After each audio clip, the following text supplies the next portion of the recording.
Assalamualaikum warahmatullahi wabarakatuh. Selamat pagi. Selamat datang kembali di kelas online akuntansi keuangan menengah. Video ini adalah video kedua terkait dengan topik penilaian aset tetap yang membahas secara lebih khusus tentang topik impairment dan revaluasi. Jadi jika teman-teman belum melihat video pertama, saya sarankan untuk melihat video pertama terlebih dahulu. Baik, impairment atau penurunan nilai.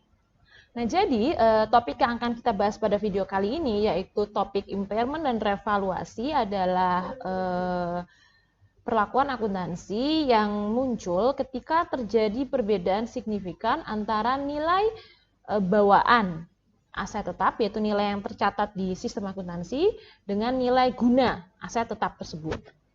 Nah, sekarang kita akan membahas memulai dulu dari impairment.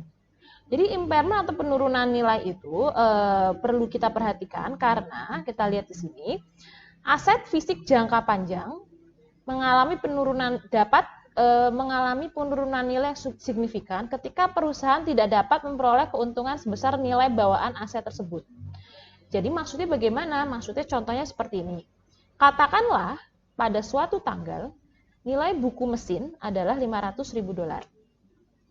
Tetapi ketika mesin tersebut dijual, ternyata mungkin karena ada perubahan teknologi atau perubahan selera pasar, ternyata anjlok harga pasarnya seharga hanya $200.000. Nah, Bu, tapi itu kan kalau dijual, misalnya kalau mesin itu tetap kita pakai, kan tetap memberikan keuntungan bagi perusahaan. Nah, lalu misalnya informasi tambahan, kita dapat informasi kalau mesin itu tetap dipakai oleh perusahaan, bisa memberikan keuntungan bagi perusahaan sebanyak katakanlah sebanyak 250.000 seperti ini. Nah, kalau seperti ini tetap menunjukkan adalah situasi di mana nilai buku atau nilai bawaan aset tetap itu jauh lebih tinggi dibandingkan nilai gunanya. Di mana nilai guna ini teman-teman bisa dibagi jadi dua, yaitu kita pertama bisa nilai guna dari menggunakan aset tersebut untuk operasi, misalnya memproduksi barang atau menjual aset tersebut. Jadi ada dua opsi nilai guna. Nah, kita nanti akan membandingkan nilai buku dengan salah satu nilai yang ini, nilai guna ini. Nanti aplikasi contohnya kita akan lihat di contoh latihan soal.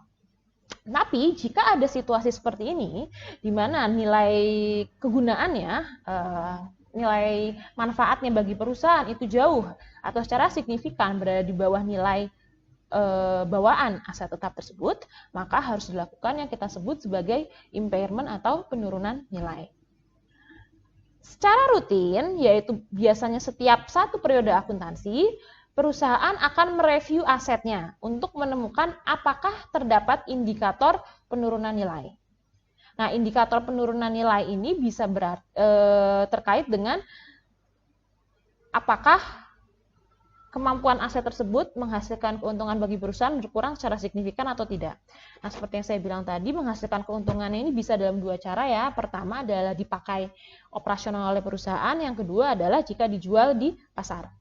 Nah, Bu, indikatornya seperti apa? Nah, indikatornya itu bisa berbagai jenis contoh ya. Misalnya contoh yang pertama adalah adanya perbedaan teknologi yang signifikan. Jadi tiba-tiba ada penemuan teknologi signifikan yang membuat mesin yang teknologi yang lama tidak dapat dipakai lagi. Terutama ini terkait di aset yang bidang teknologi informasi ya, karena perubahannya bisa sangat cepat. Atau bisa juga terjadi situasi di mana perubahan selera pasar. Jadi misalnya mesin A itu khusus untuk membuat barang A.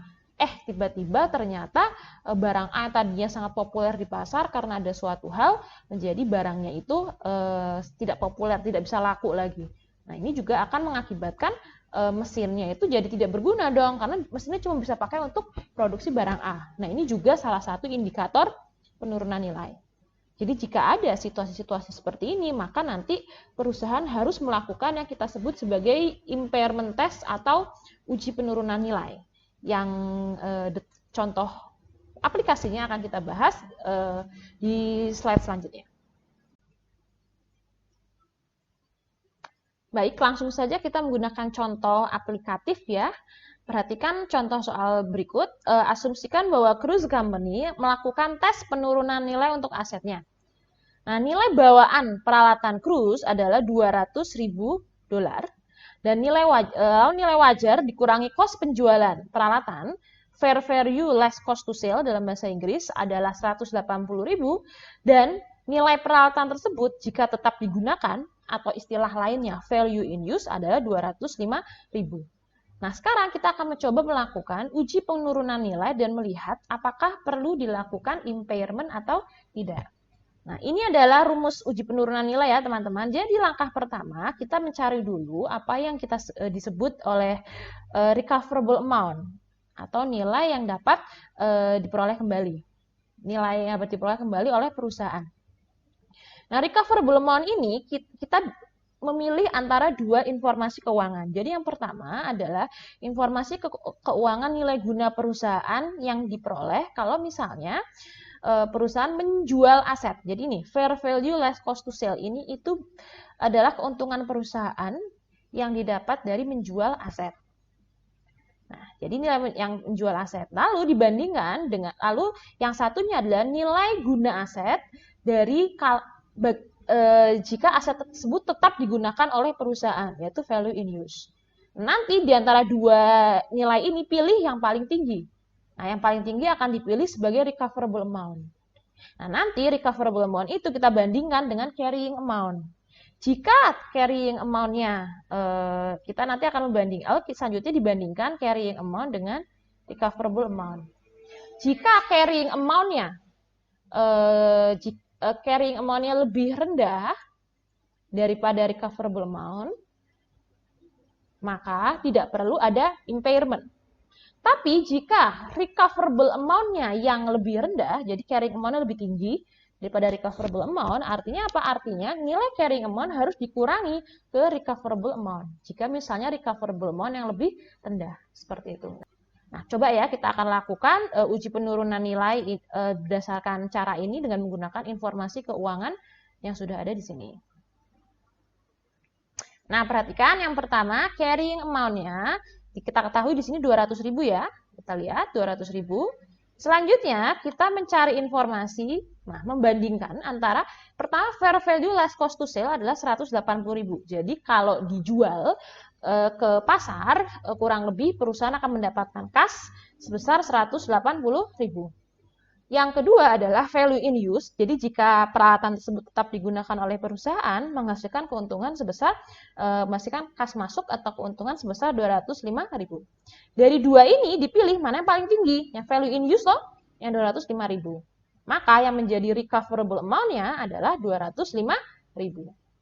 Nah, di sini kita bisa lihat, di sini recoverable amount-nya lebih tinggi ya, karena recoverable amount-nya 205.000 dibandingkan carrying amount 200.000.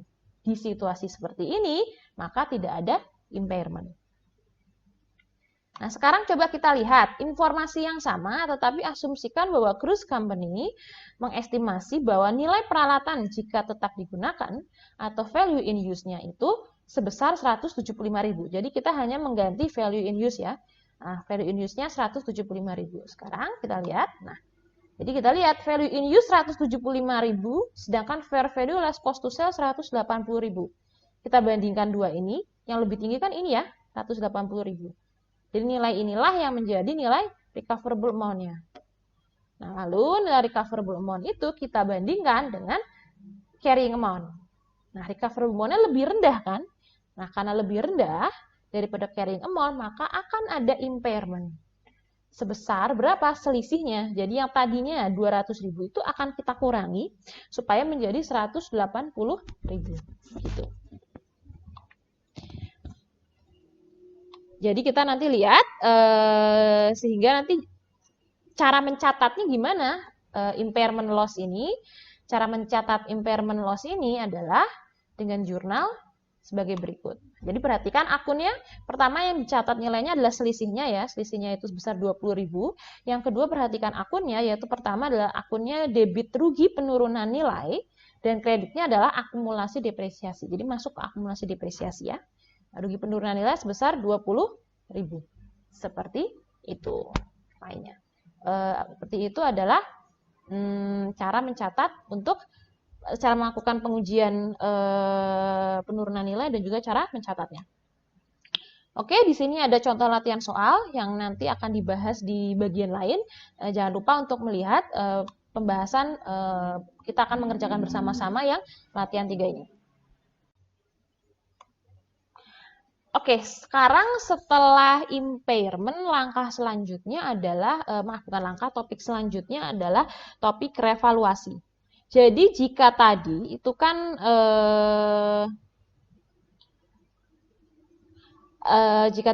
nilainya adalah kita mengurangi ya nilai aset.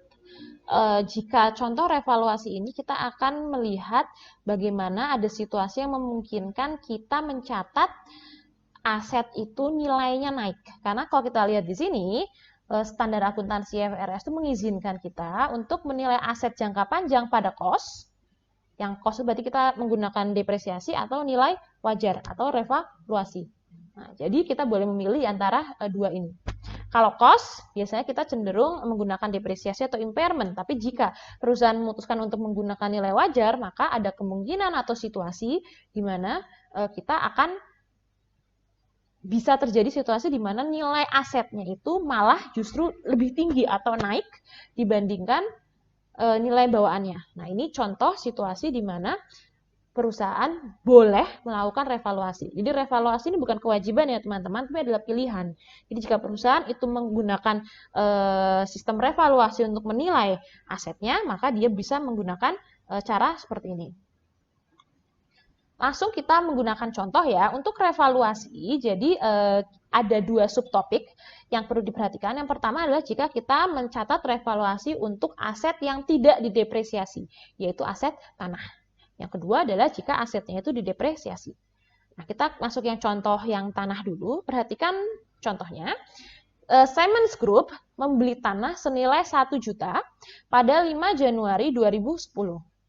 Perusahaan memutuskan untuk menggunakan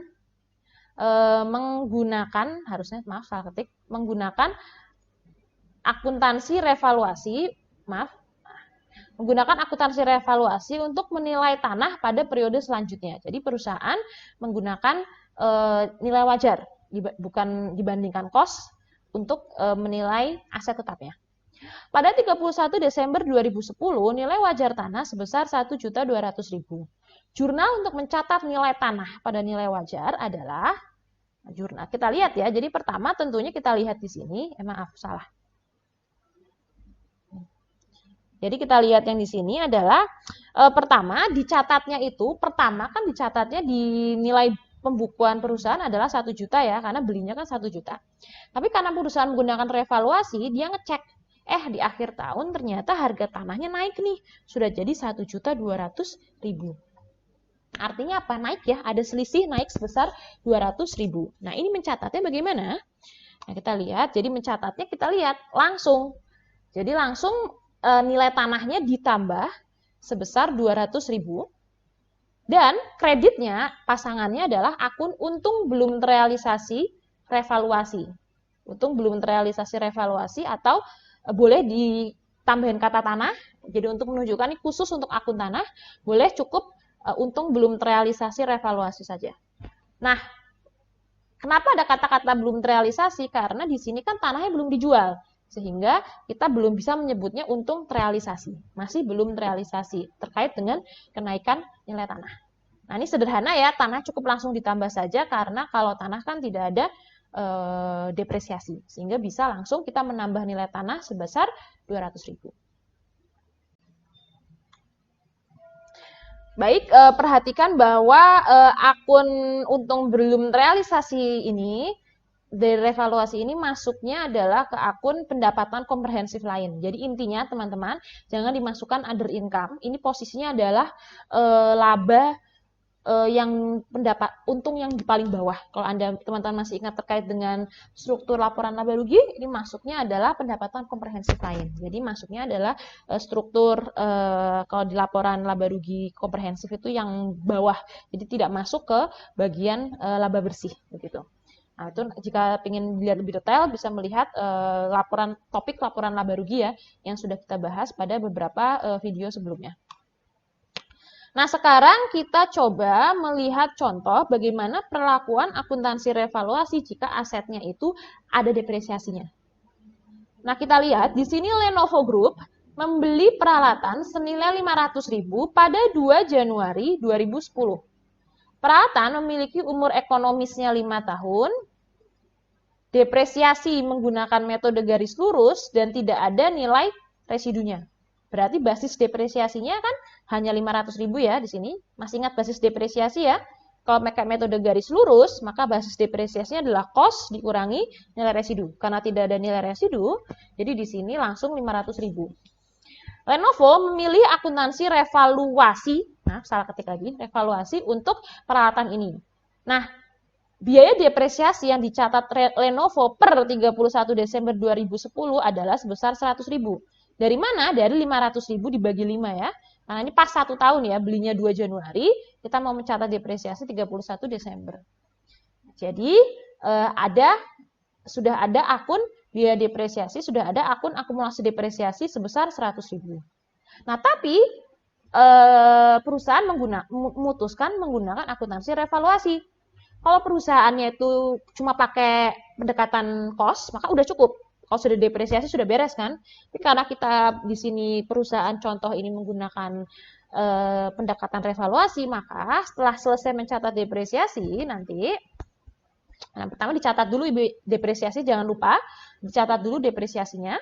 Biaya depresiasi, debit, kredit akumulasi depresiasi.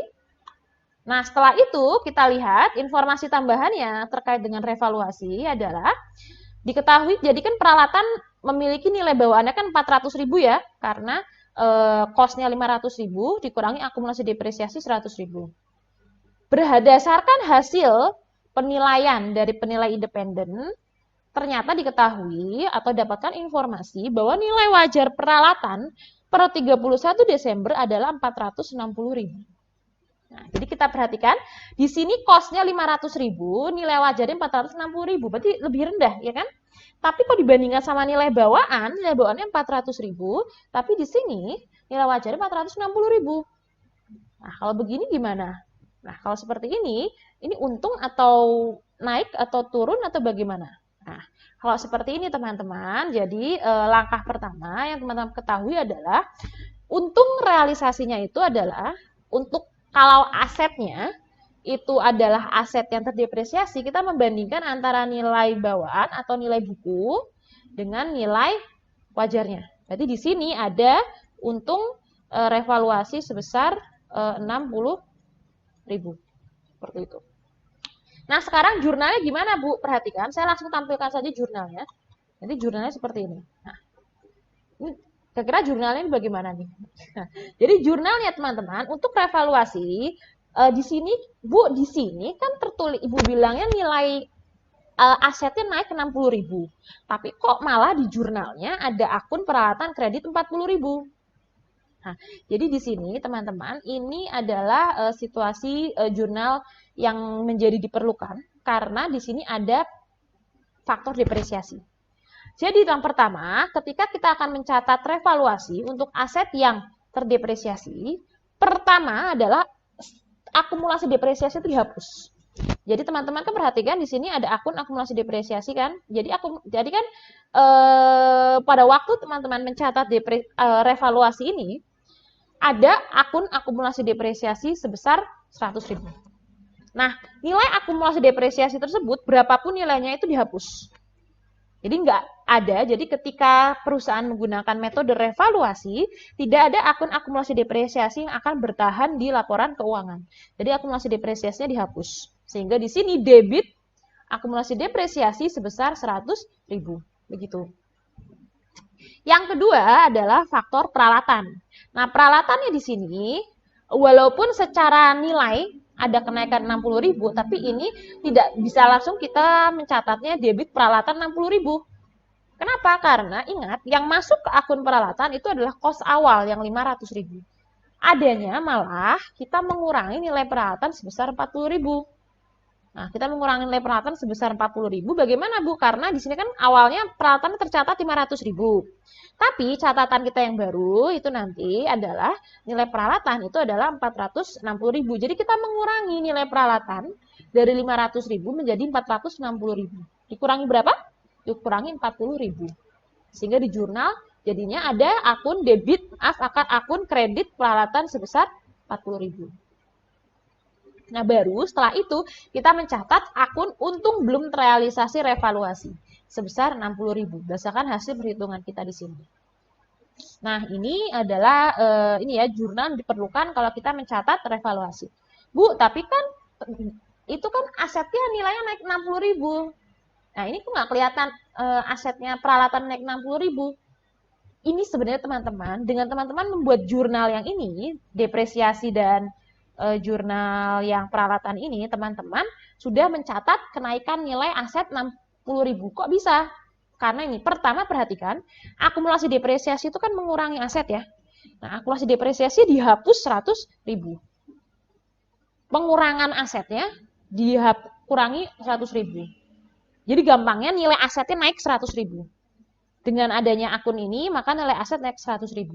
Lalu nilai asetnya dikurangi lagi 40.000. Nah, jadi sisanya berapa dong naiknya? 60.000 kan? Nah, ini berarti nilai asetnya, nilai peralatannya sebenarnya sudah naik 60.000. Hanya tidak langsung terlihat karena ada faktor depresiasi. Beda dengan contoh yang sebelumnya yang tanah, itu kita bisa langsung menaikkan nilai tanah. Karena tidak ada faktor depresiasi yang harus diperhitungkan. Begitu. Ini contoh latihan soal terkait dengan revaluasi. Nah, ini nanti akan dibahas di bagian selanjutnya. Jadi jangan lupa teman-teman melihat video yang selanjutnya terkait dengan contoh-contoh pembahasan latihan soal yang ada di PowerPoint sini. Baik, saya rasa cukup sekian terkait dengan topik impairment dan revaluasi ini. Terima kasih atas perhatiannya. Jika teman-teman ingin melihat pembahasan latihan soal, maka bisa dilihat di video khusus tentang pembahasan latihan soal yang linknya sudah ada di deskripsi video ini. Jika teman-teman ingin melihat kembali video pertama terkait dengan topik penilaian aset tetap, terkait dengan topik metode depresiasi, maka bisa juga melihat video pertama yang linknya juga sudah ada di deskripsi berikut ini. Deskripsi video ini. Baik, terima kasih banyak atas perhatiannya. Akhir kata, wassalamualaikum warahmatullahi wabarakatuh. Selamat pagi.